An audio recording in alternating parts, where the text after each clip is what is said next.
All right, Pack 142.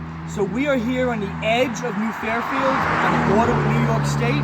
Most people do not know this exists, so I want to bring you guys here today as a little pack field trip and encourage all of you, while the weather is great, to come do it. Parents, it is off of Mill Plain Road, or is this Milltown Road? Yeah, great. And Sherwood Hill Road right there.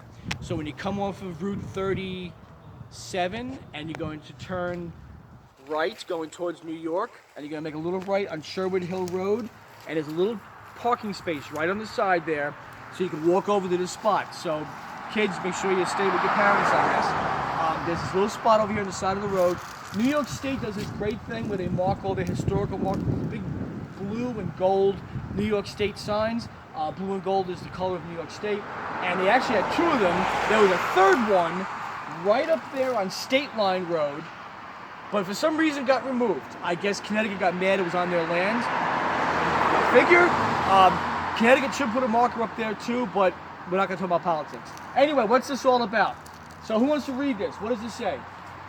First name is Luddington. It's a man's name. What does it say? Luddington's March. Colonel Luddington led his men over this road April 1777 to join repelling raiders at the Connecticut. So now why am I talking about this? Why is this so important? Okay, this is Memorial Day weekend, right? And Memorial Day weekend, what we do is we talk about, stand over there, Matt. So Memorial Day weekend, what we do is we talk about soldiers giving sacrifice. Now I asked you guys on a Sunday morning to put your uniforms on and come out here and commemorate Memorial Day.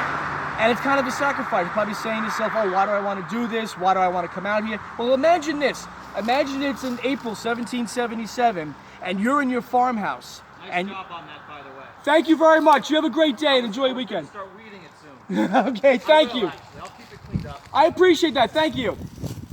So these soldiers were militia. They were sleeping in their houses. And all of a sudden, somebody rode up and was yelling, "The British are coming." Now you might think that was Paul Revere, right? The famous Paul Revere ride in Boston. But guess what? A young girl named Sarah Luddington got on her horseback at nighttime and she rode across New York State, right across the border, to tell them that the British were invading Connecticut. Sarah Luddington was like 14, 15 years old.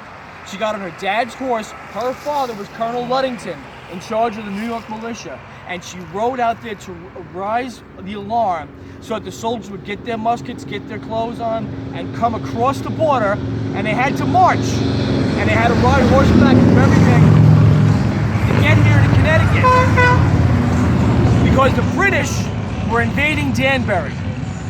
So our town, the big city of Danbury, right beneath us in New Fairfield, was under attack by the British because we had weapons and food there and clothing, and the British wanted to attack it and take it and burn it down, and they did. But we got the militia together. So think about this.